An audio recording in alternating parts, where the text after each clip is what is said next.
ತಿಂಗಳಿಗೊಂದು ಗುಡಿ ಪೂಜಿಸಿ ದಿನವಿಡಿ ಪತಿಯೊಳಗಿರುವಳು ಸತಿಯು. ಸತಿಯು ಅವಳೇ ಮತಿಯು ಅವಳೇ ಬಾಳಿನ ಹಾಡಿಗೆ ಶ್ರುತಿಯು.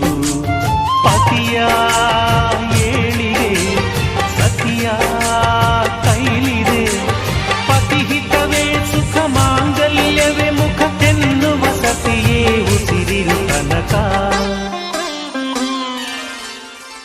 ಸುಮತಿ ಸುಮತಿ ಶ್ರೀಮತಿ ಆರು ಗುಣಗಳೇ ನಿನಗಾರತಿ. ಮನಕ್ಕೆ ಒಡತಿ ಮನೆಗೆ ಗರತಿ.